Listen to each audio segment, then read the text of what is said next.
días, inmunizaciones, que son enfermedades exantemáticas. Sí les quiero comentar algo que es muy, pero muy importante y que esto a veces nos cuesta mucho trabajo interpretar. Hay que hablar de que nosotros estamos aquí en México. Entonces, nosotros somos mucho de utilizar temas anglosajones y hablar de rash. Pero bueno, lo idóneo es que hablemos de exantema, enfermedades exantemáticas. Y a veces nos cuesta mucho trabajo diferenciar entre uno y otro tipo de exantemas. Muchas de estas ocasiones, todo este tipo de lesiones cutáneas, pues nos parecen idénticas y entonces nos cuesta verdaderamente mucho trabajo en la clínica de diferenciar entre una y otra patología. Y les quiero comentar que además, obviamente, de evaluar las características de las lesiones cutáneas, del exantema, también nos tenemos que ayudar mucho desde el punto de vista antecedente epidemiológico. Les voy a poner un ejemplo muy palpable. Enfermedades en este momento que son de alerta epidemiológica no solo a nivel nacional, sino en Latinoamérica y buena parte del mundo. Por ejemplo, dengue y el chikungunya, que todos hemos escuchado de este tipo de enfermedades. Y parte de las versiones clínicas de estas son la situación del exantema y fiebre, acompañadas de fiebre, artralgias, mialgias, manifestaciones sistémicas y exantema.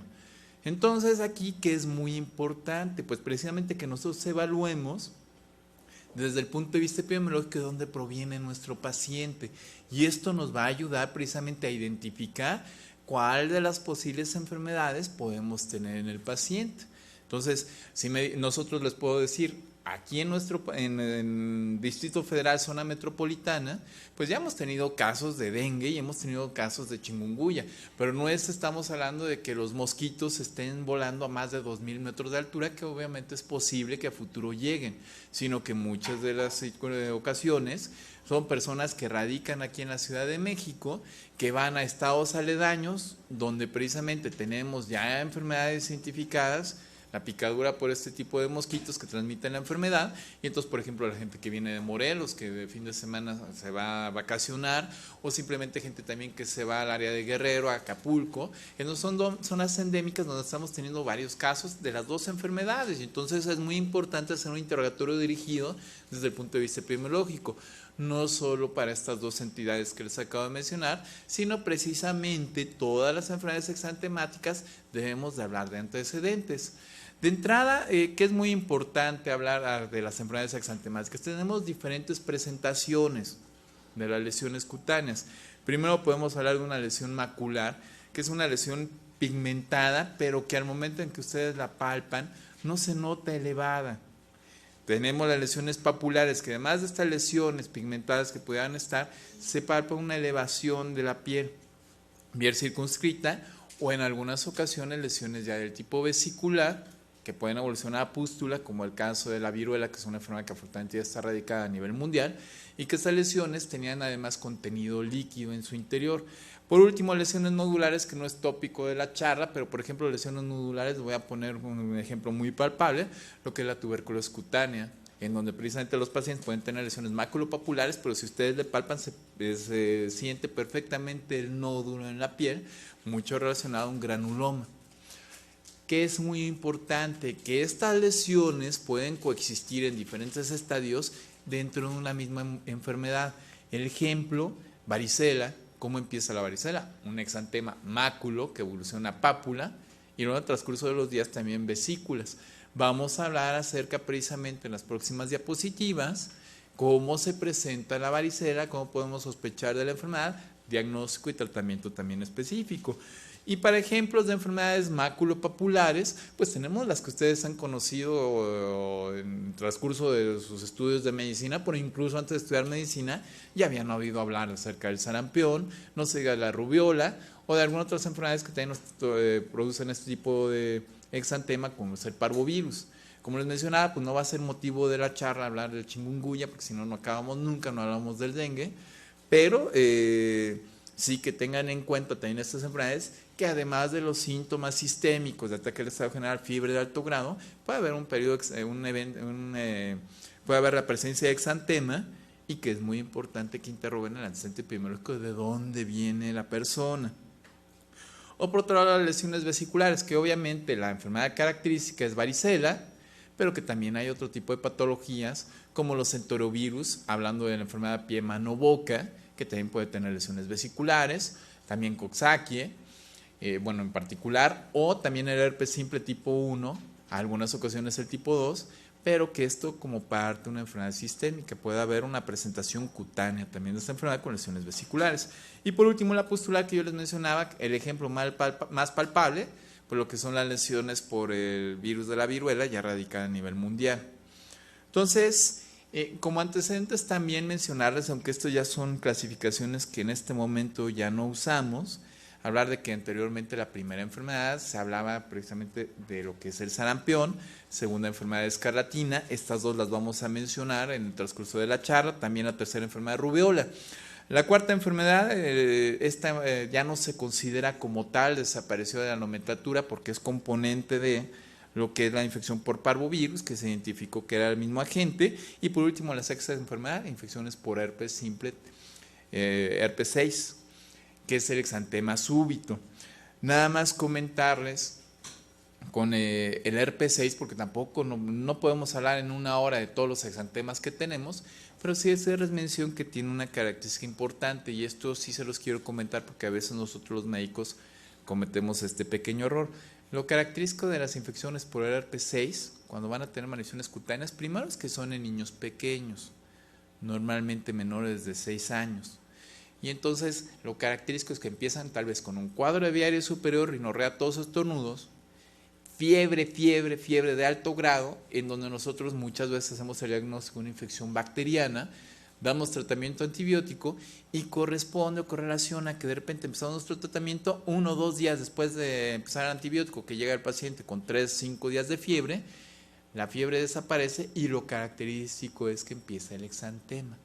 Y entonces este exantema de la roceola por herpes 6 a veces lo confundimos con un problema de alergia a los betalactámicos. No, es que sabe que señora le hizo muy bien mi antibiótico que yo le receté, amoxicilina por ponerles un ejemplo, se le quitó la fiebre, pero ¿qué cree? Es alérgico. Entonces se quedan los pacientes estigmatizados como que son alérgicos a los betalactámicos, y lo que pasa es que la evolución natural de la enfermedad de la roceola, precisamente el paciente que tiene fiebre de alto grado, porque perdón, creo que les dije exantema súbito, que es otro rollo, pero la roceola, fiebre de alto grado, desaparece la fiebre y aparece el exantema y nuestro mal uso de antibióticos. ¿Sí?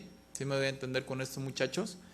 Bueno, entonces ya entrando en tema, por brevedad de tiempo, primero vamos a tocar acerca del sarampión. Sí les quiero comentar, bueno, obviamente como definimos el sarampión, una enfermedad infecciosa de etiología viral ocasionada por el virus del sarampión, altamente contagiosa y con complicaciones de grado variable. Les quiero comentar lo siguiente, esta es una enfermedad presente a nivel mundial, es alerta epidemiológica para la Organización Mundial de la Salud. Si ustedes van en Estados Unidos, sobre todo en las áreas de Anaheim o Orlando, van a encontrar en los reportes en la literatura, y si se meten en la hoja de la CDC de Atlanta, van a encontrar que hay brote epidemiológico de sarampión en estas áreas. Entonces, esto hablando de Estados Unidos, que es uno de los países con mejor sistema de salud, pero en otras partes del mundo, Europa, por ejemplo, también hay casos reportados de sarampión. En México, desde el 2011, no ha habido casos reportados locales por el virus salvaje. Esto habla, afortunadamente, de algo que ya tocábamos la charla pasada hace 10 días, en cuestiones del sistema de salud y las inmunizaciones que tenemos, que sigue siendo muy, pero muy buen sistema.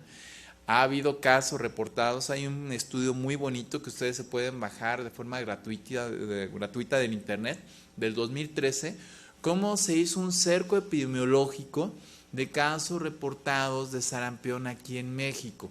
Pero la verdadera historia fue, en Europa, les hablaba yo que hay brote, en Inglaterra en particular, una familia vino de viaje a Cancún precisamente a pasar sus vacaciones. Dejaron a 2 niños con sarampión allá en Inglaterra, diagnosticados. Pero la cuestión es que llegan aquí, conviven con unos canadienses en Cancún, y los canadienses se regresan a su lugar de origen y presentan el cuadro de sarampión. Entonces, no, se contagiaron de sarampión en México, es el tiempo de incubación, 9 a 11 días, y México tiene la culpa. Se hace el estudio epidemiológico, la Secretaría de Salud, y fíjense qué bonito, precisamente en este cerco epidemiológico se identifica que precisamente estas personas que venían de Inglaterra eran los que estaban en incubación y le transmitieron la enfermedad a los canadienses. Hasta la fecha, les comentaba, desde el 2011 no ha habido casos reportados que sean del país de una transmisión. ¿Y esto por qué? Es precisamente por las estrategias de inmunización que siguen siendo efectivos.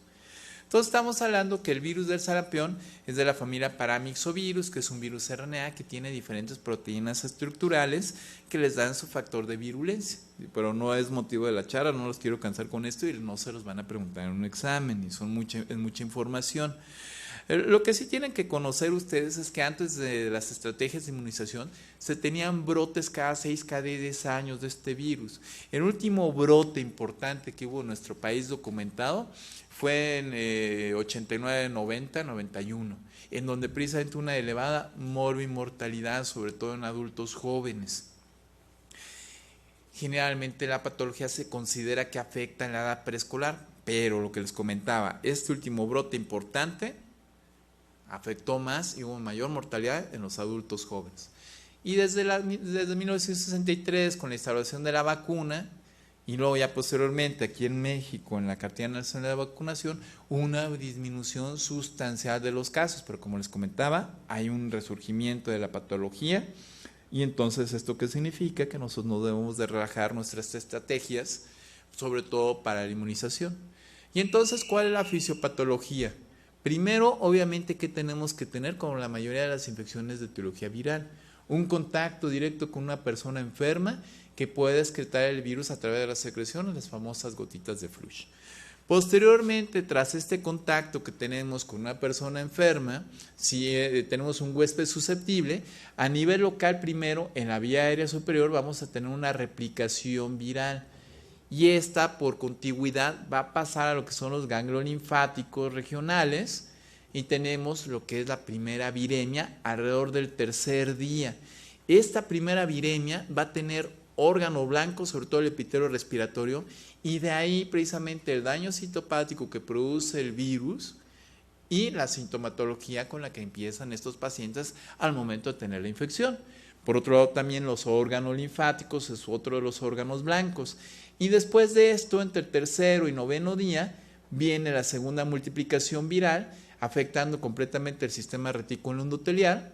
Y al noveno, entre el tercero y noveno día, viene la segunda viremia, donde los pacientes empiezan con las manifestaciones clínicas y luego posteriormente la aparición alrededor del noveno, décimo día, las lesiones mucocutáneas.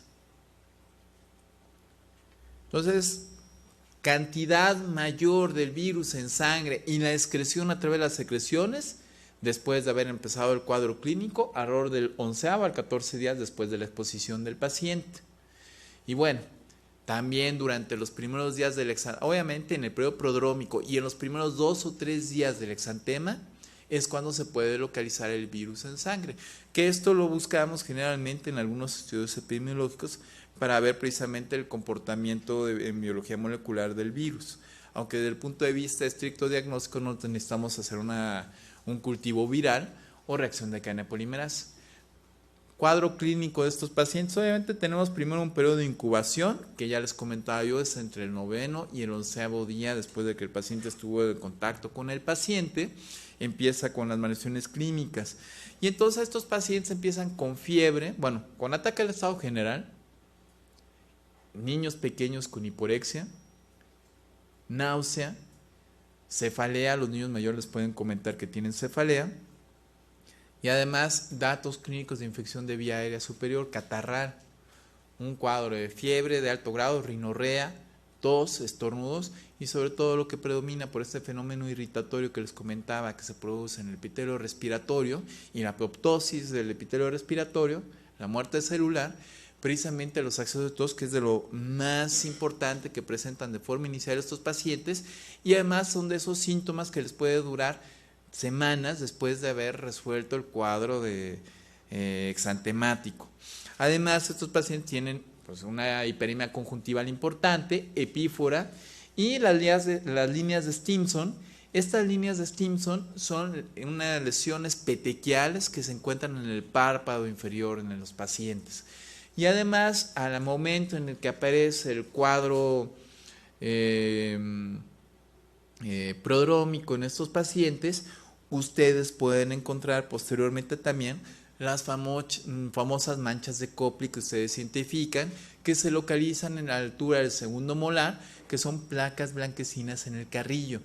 Aquí nada más tenemos un problema. Obviamente, si tenemos estas manchas de Copley presentes a la exploración física, hacemos el diagnóstico de un sarampión. El paciente cursa con un cuadro de sarampión. El problema que tenemos con estas pequeñas placas blanquecinas que les comentaba, que están a la altura del segundo molar, es que no se presentan en todos los pacientes. Se reportan entre el 30 y el 40% de todos los casos de sarampión. Entonces, no tenerlas no excluye el diagnóstico. Y luego posteriormente tenemos, después de 2 a 3 días de haber empezado el cuadro prodrómico, la presencia del exantema, que es un exantema maculopapular, que al igual que la mayoría de este tipo de infecciones virales que tienen variaciones cutáneas, tiene una presentación cefalocaudal. ¿Qué es esto? Aparece normalmente en lo que es el cráneo y van descendiendo las lesiones cutáneas.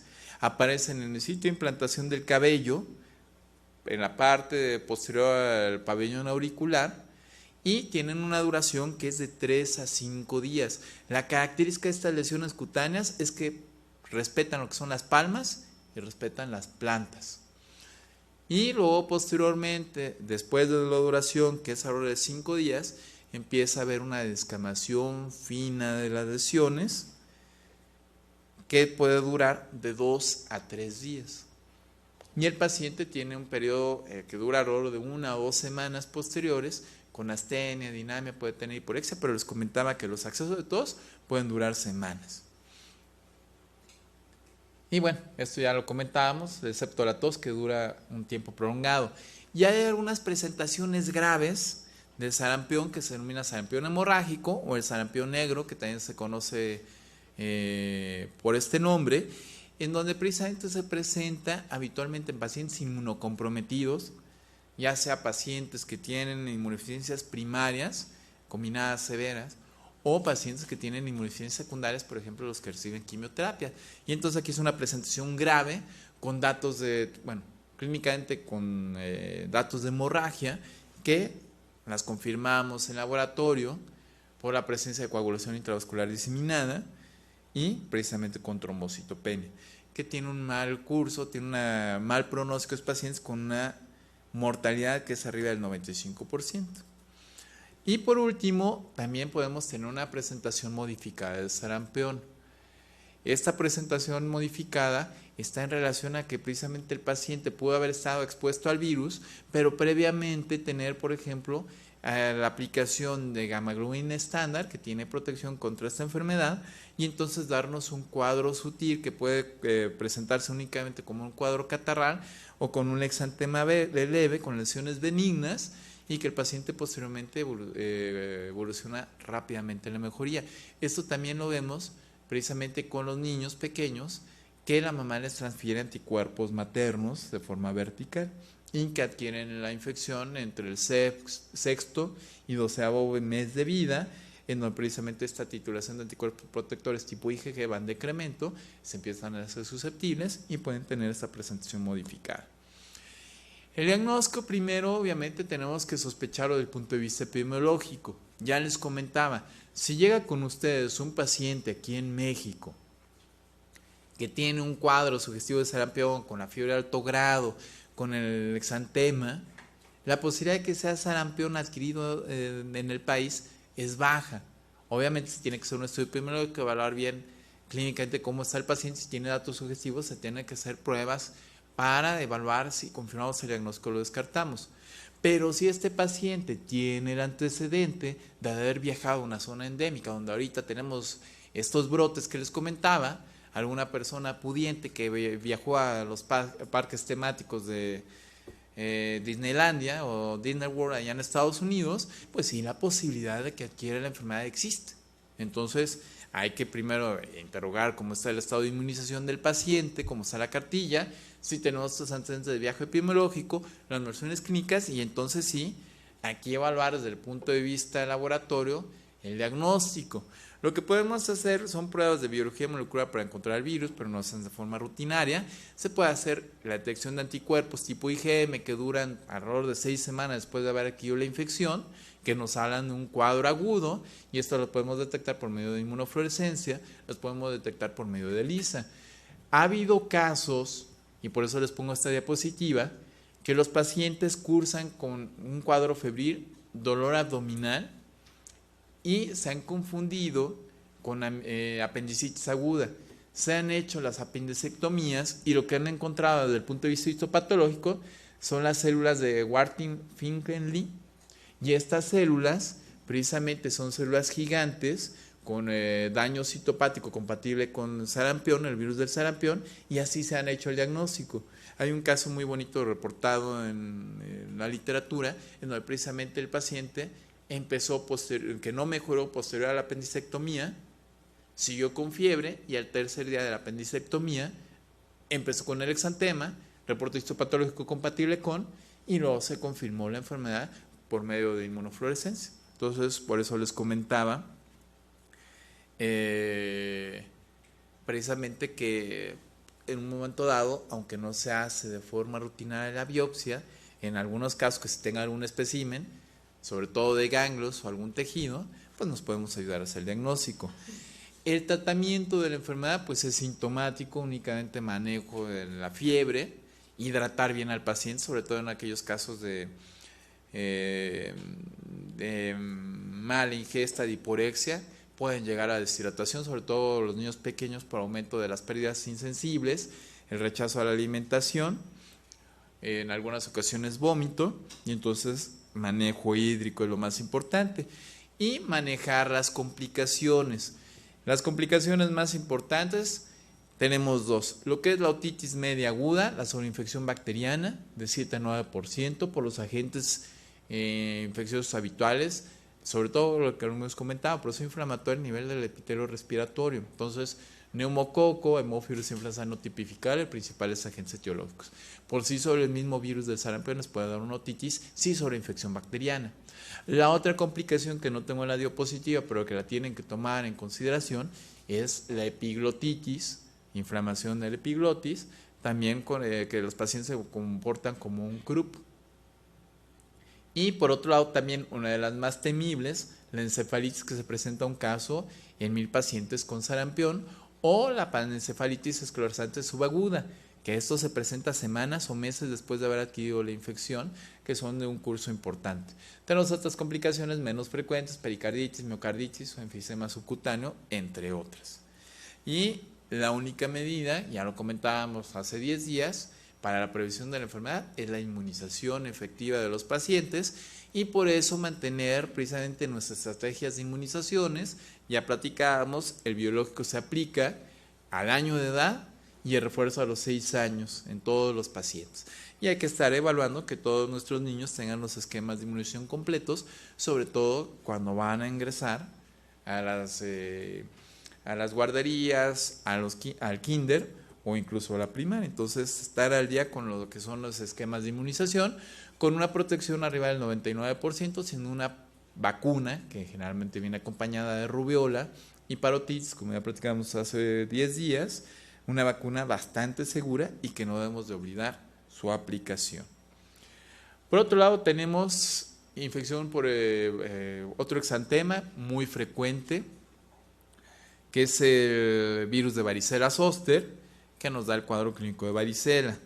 Estamos hablando de que este virus, la primoinfección, nos causa el cuadro clínico que ustedes ubican como varicela, pero que en las personas, hasta un 15% de todos los que tuvieron un cuadro primario de varicela, incluso dependiendo de la literatura esto puede subir al 30%, van a cruzar posteriormente con una reactivación del virus, que dado que tiene la capacidad, la característica de quedar latente en los ganglios neurosensoriales regionales, y entonces ante la reactivación por estímulos de inmunosupresión, bueno, más bien por la inmunosupresión del paciente, se reactiva el virus y nos puede dar un cuadro de herpes zóster, que ustedes saben perfectamente bien que son lesiones en racimos vesiculares que siguen un dermatomo, que son excelente dolorosas y que aún habiendo recuperado las lesiones vesiculares, los pacientes quedan con un dolor neurosensorial que les puede durar semanas o incluso más de 6 meses. Entonces es una infección altamente contagiosa que habitualmente afecta a los niños en los primeros años de vida, al paciente pediátrico, pero como vamos a ver más adelante, aún los adultos jóvenes como ustedes pueden llegar a ser susceptibles porque no hayan tenido el antecedente de una infección por el virus y obviamente que no estén inmunizados. El virus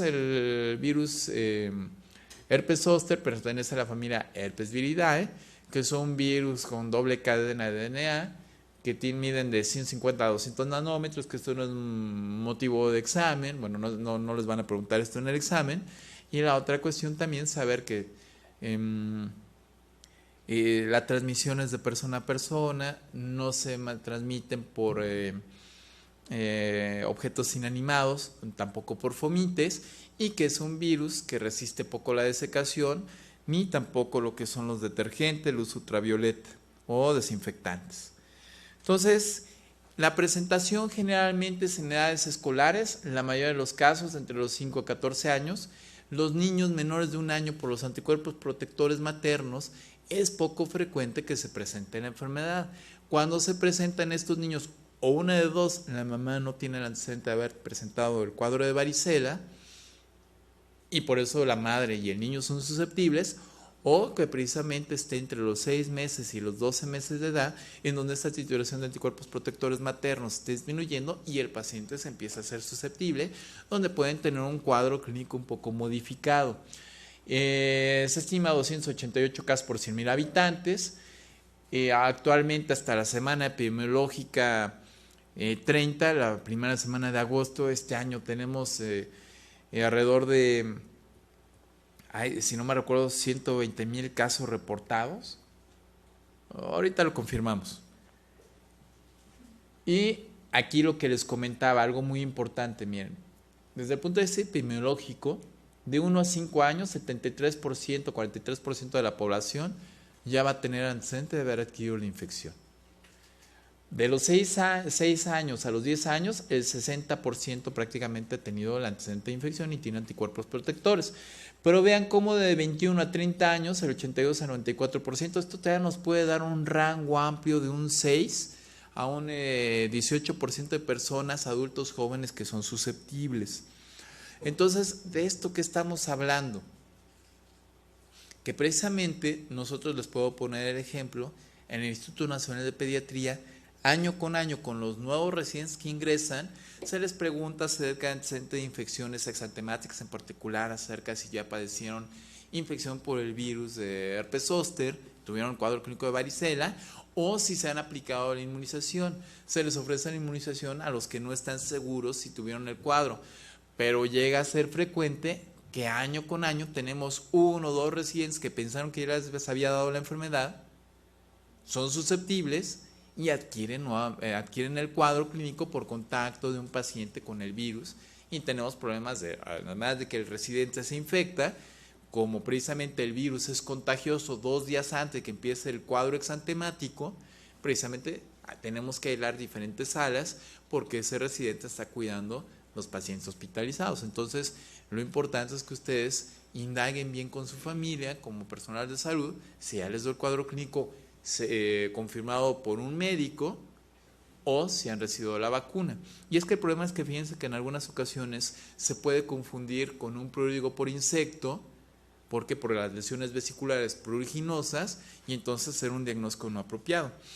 Y eso es lo que les comentaba en cuestiones de los cuadros reportados 2011, 242,000, hasta la semana 30 del 2002, 192,000, y hasta la semana 30 de este año, la primera semana de agosto, sí son 62,000 hombres y alrededor de 60,000 mujeres, 120,000 personas que hasta este año del 2015 se han reportado con cuadro clínico de varicela.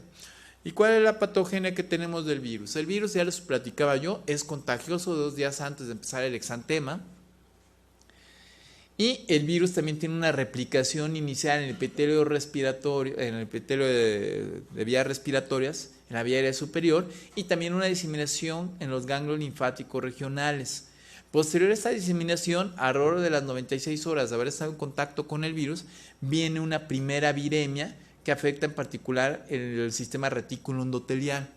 Y luego posteriormente, alrededor del 10º día, viene una segunda viremia donde ya tiene una diseminación a todos los órganos y sistemas del huésped y además la aparición de las lesiones cutáneas. Sí quiero comentar, y esto no olviden, como ven por fuera un paciente con varicela, con todas las lesiones exantemáticas, también el paciente tiene lesiones en las vísceras, en los órganos internos.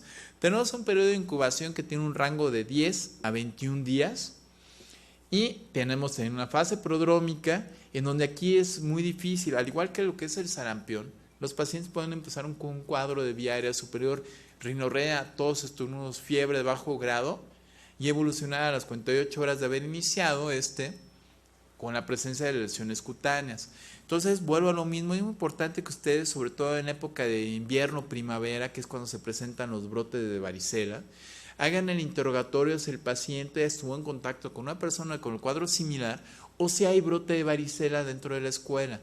¿Por qué? Porque precisamente ese contacto epidemiológico nos ayuda a sospechar que el paciente puede tener la enfermedad, sobre todo por el tipo de inicio en cuestiones de un cuadro inespecífico.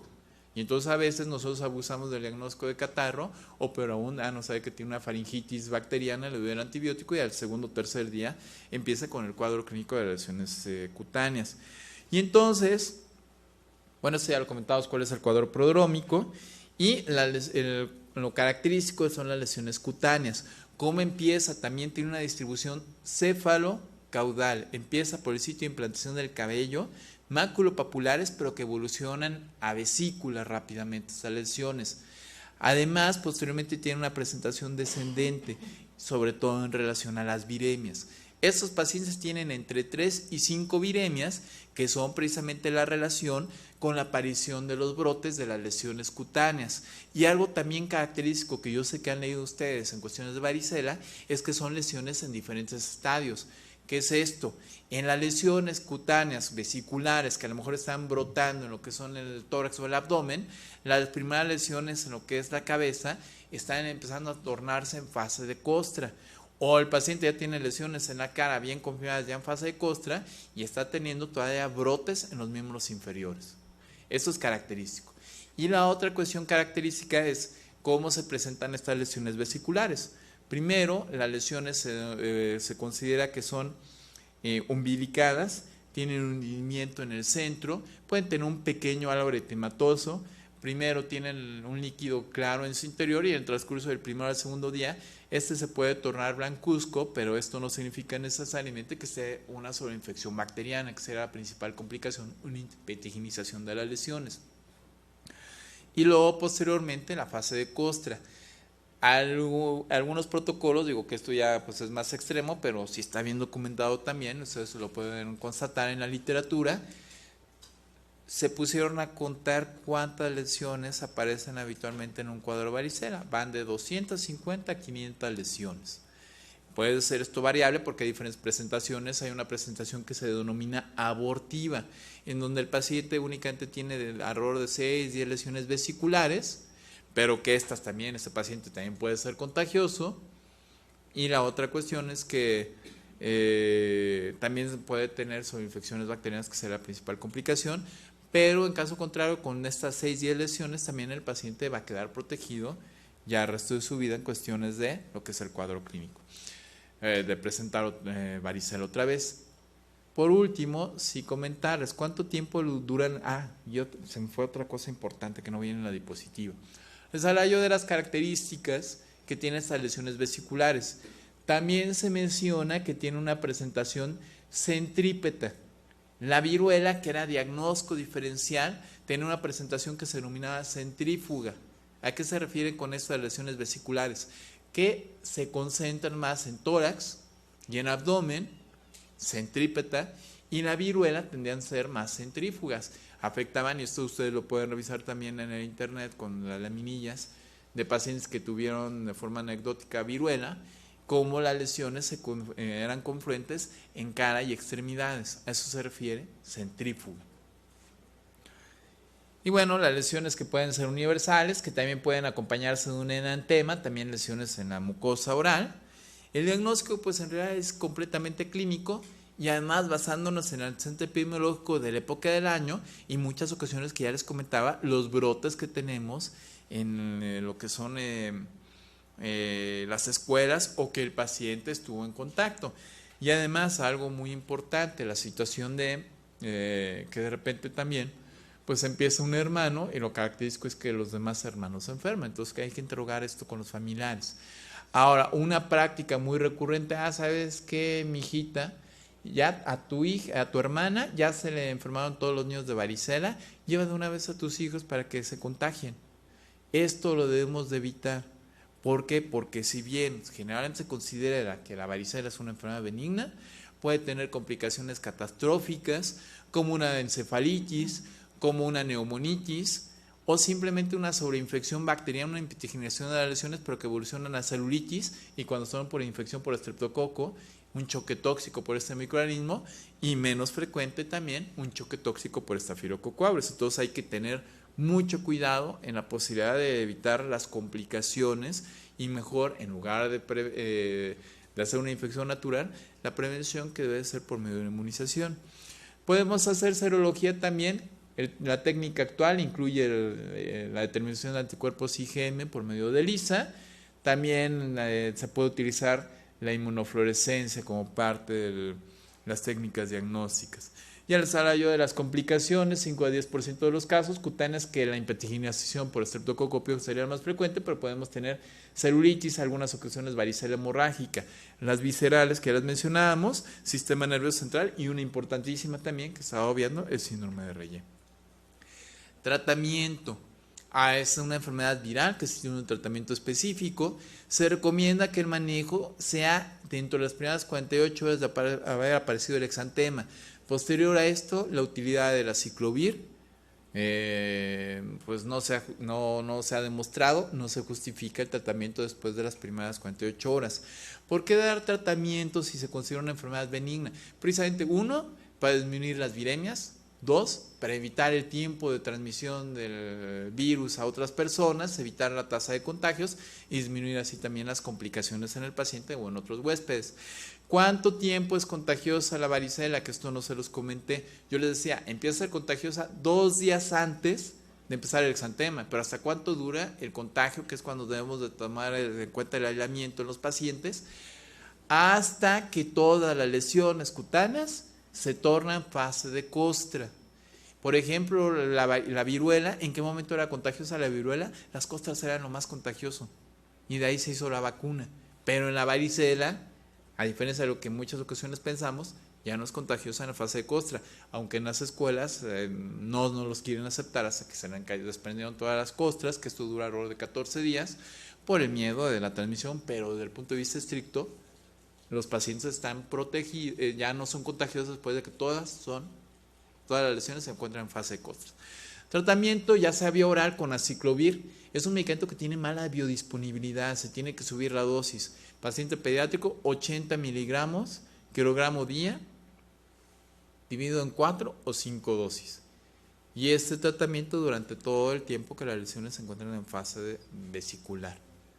Se puede manejar también 1500 miligramos metro cuadrado de superficie corporal en el paciente que por alguna circunstancia tenga alguna complicación y requiere hospitalización. Sobre todo nosotros lo manejamos en pacientes inmunocomprometidos. Se llegó a utilizar, sobre todo en pacientes de alto riesgo con inmunocompromiso, la gamma heroína hiperinmune específica, pero no está disponible en nuestro país. Y se puede manejar como profilaxis el aciclovir al 7º día de que se conoce que el paciente estuvo en contacto con una persona enferma y se maneja las mismas dosis de 80 miligramos. Ay, aquí se me desconfiguró la diapositiva, les pido una disculpa. Pero 80 miligramos kilogramo día de la aciclovir vía oral, a las mismas dosis, al 7º día de haber estado en contacto la persona, sobre todo para disminuir la posibilidad de la segunda viremia, la infección a los diferentes órganos, y entonces que el paciente no sea contagioso, no presente la enfermedad, y el tratamiento se da por 5 días. Y la vacuna, que esto bueno no lo comentamos porque no la tenemos todavía en la cartilla nacional de vacunación, pero la vacuna de varicela son 2 dosis con intervalo, si se ponen mayores de 4 años, con intervalo de un mes se puede aplicarse, perdón, con intervalo de 3 meses se puede aplicarse con confianza la vacuna. Y en menores de 4 años, una dosis inicial a los 12 meses y un refuerzo a los 4 años de edad, sobre todo cuando van a ingresar a preescolar los niños. Desafortunadamente no la tenemos en la cartilla nacional de vacunación, pero les podría decir que incluso a nivel comercial, a nivel particular, ha habido un desabasto muy importante del biológico. Y bueno, eso ya lo que les comentaba, tenemos una eficacia con una seroconversión con 2 dosis del 99%, que se aplica vía subcutánea a los pacientes. Por otro lado, rubiola.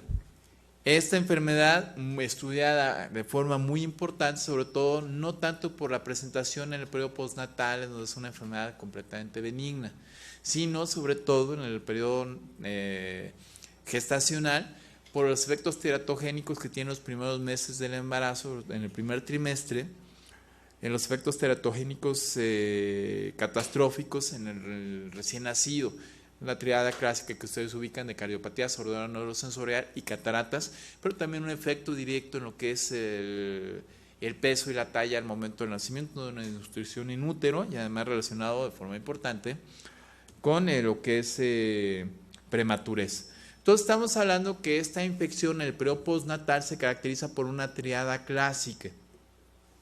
Linfadenopatía, sobre todo característica retroauricular, que es de un tamaño muy importante. Febrícula, que esto es también una parte pivote para hacer diagnóstico diferencial de sarampión cuando teníamos las dos enfermedades circulando.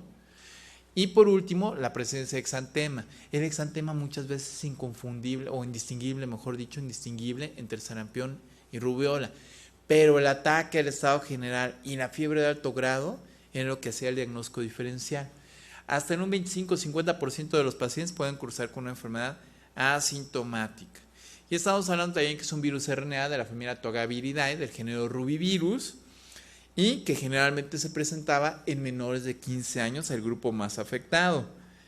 También predominando en los meses de invierno-primavera. Y en esta diapositiva lo que les muestro es cómo se van modificando los porcentajes de seropositividad en la población. Actualmente en nuestro país, si ustedes revisan la hoja de la Dirección General de Epidemiología, no hay casos ya confirmados de rubiola congénita. Se espera que al país le den el título ya en los próximos meses de país libre de rubiola congénita, y tampoco ha habido casos reportados de rubiola adquirida. Periodo de incubación de 14 a 21 días. Y tenemos también un periodo prodrómico que dura de 3 a 4 días, con también datos indistinguibles de un cuadro catarral, rinorrea, tos, estornudos, febrícula, y luego posteriormente la aparición de linfadenopatías retroauriculares, que es lo característico. También puede haber cervicales, región inguinal, que tiene una duración de 5 a 7 días, y la aparición también cefalocaudal de un exantema maculopapular que desaparece la digitopresión, que no es pruriginoso, y que también este exantema tiene una duración alrededor de 3 a 4 días y que posteriormente empieza a dejar una descamación fina con una recuperación del cuadro clínico alrededor de una semana después de haber empezado el exantema. Pero esa es en memoria con las fotografías que les mostraba del sarampión. Pues vean el exantema maculopapular universal, que pues es prácticamente indistinguible de lo que es un cuadro de sarampión, y que no solo el exantema es lo que nos ayuda a hacer un diagnóstico diferencial, sino antecedentes epidemiológicos, la evolución del cuadro con la afectación o el ataque sistémico, y entonces ahí sí es donde podemos ayudarnos. En cuestiones de examen de laboratorio, aquí los pacientes tienen una biometría hemática con leucopenia, pero además es un virus que también tiende a ocasionar trombocitopenia, que es algo muy importante. Diagnóstico también confirmatorio por medio de inmunofluorescencia. También se puede utilizar técnicas de ELISA. Y el tratamiento en realidad es sintomático. Únicamente las medidas de prevención con la aplicación de la vacuna, ya lo comentaba la semana pasada. En cuestiones de la aplicación también igual, al igual que el sarampión, al año de edad y a los 6 años antes de entrar a lo que es la primaria. Y por otro lado, el eritema infeccioso, que también es una enfermedad altamente contagiosa, ocasionada por el parvovirus B19, que tiene un periodo de incubación también que tiene rangos de 14 a 21 días. Y aquí también lo importante es la cuestión de que tenemos un cuadro catarral inicial, un periodo prodrómico, y que posteriormente empiezan las lesiones cutáneas que se denomina que tienen 3 estadios. Primero, y de ahí el nombre que también se llega a identificar como enfermedad de la bofetada, un exantema que es confluente a nivel de lo que son los carrillos, las mejillas. Pueden llegar a tener estos pacientes inyección conjuntival acompañado de fiebre. Y en el transcurso de los primeros 3 a 4 días, empezar con un exantema diseminado, pero que se menciona también que es en encaje, sobre todo que es en algunas partes de regiones anatómicas, como puede ser en lo que son las extremidades, en guante o en calcetín, que también se llegaba a denominar, y luego posteriormente una fase terciaria después del desvanecimiento de lesiones exantemáticas, en donde puede durar también semanas por ciertos estímulos, como por ejemplo exponer al paciente a lo que son los rayos del sol, en donde nuevamente aparece el exantema, o simplemente durante el baño. Y estas lesiones, después del baño, después de los primeros minutos o las primeras horas, vuelve a desaparecer, quedando el paciente completamente asintomático. Tiene complicaciones bien variables. Pues de entrada puede ser, o sea, ha llegado a relacionar el parvovirus B19 de forma directa con, como gatillo, con lo que son, ¿qué tal? Como gatillo en cuestiones de enfermedades autoinmunes, como por ejemplo lupus, o también se ha llegado a relacionar con otro tipo de padecimientos como simplemente encefalitis, como por ejemplo una anemia plástica, que serían las complicaciones más graves. O en el periodo, si tiene la enfermedad una mujer embarazada por la presencia de lisis de glóbulos, de eritrocitos, que presentan estos pacientes, pueden hacer el producto un hidrofetalis, que es una insuficiencia cardíaca en útero, por precisamente la anemia tan importante que llegan a tener. Y bueno, aquí lo que les comentaba, estas lesiones confluentes en los carrillos, la enfermedad de la bofetada, pero que también pueden ser lesiones maculopapulares diseminadas y que pueden ser en guante o en calcetín. Y ya por último, hablar acerca de lo que es la fiebre escarlatina, que también es una enfermedad que todavía se presenta en nuestro país. Es ocasionada por el Streptococcus pyogenes o Streptococcus beta hemolítico del grupo A, en donde aquí tenemos la característica de que este microorganismo es un coco gram positivo en cadenas grandes, arrosarias que se denominan, que en el agar y eritrocito de Carrero les provoca beta hemólisis, y lo característico para tener lo que es la fiebre escarlatina es que la bacteria produzca la toxina eritrogénica, que tenemos 3 tipos, A, B y C. Aquí hay una fotografía en donde ustedes pueden ver la colonia punto blanquecino, pero que nos da un halo de beta hemólisis, que lo podríamos mencionar de forma coloquial, que es como si fuera grenetina en este agar. O las cadenas grandes que ya les comentaba, arrosariadas en una tinción de Gram. Y la fisiopatología, bueno, tenemos 3 toxinas, A, B y C. Tiene que ser una persona susceptible al estreptococo y tiene que ser una persona susceptible al tipo de toxina eritrogénica que porte la bacteria para precisamente desarrollar la enfermedad. Y entonces aquí se les pongo mejor especificado en esta diapositiva. Si yo tengo una persona que tiene inmunidad contra la bacteria y contra la toxina, pues no va a tener enfermedad clínica si está en contacto con este tipo de estreptococo, que hay más de 90. Pero si tiene inmunidad contra la bacteria, aunque sea sensible a la toxina, tampoco va a tener enfermedad. Sin inmunidad contra la bacteria, pero sí contra la toxina, va a tener un cuadro clínico de faringoamigdalitis. Y por último, si es susceptible a la bacteria porque no ha tenido el contacto primero con ella, ni contra la toxina que produce, se va a presentar un cuadro clínico de fiebre escarlatina, en donde el paciente va a tener es una enfermedad que tiene una distribución universal en climas templados, se presenta durante todo el año, en los climas tropicales más bien en época de lluvia, tiene una transmisibilidad que va de 10 a 21 días a estos pacientes, con un periodo de incubación que es muy corto después de que yo adquirí el contacto con la persona que portaba la bacteria. También transmisión directa a través de las secreciones, un periodo de incubación que va de 2 a 4 días, y además con un inicio súbito, con fiebre de alto grado, un cuadro faríngeo, amígdalas hipertróficas con exudado, y además que empiezan las lesiones cutáneas con un exantema maculopapular, que lo característico es que se denomina que es piel en lija o piel de gallina, que son lesiones confluentes en lo que son las áreas de pliegue.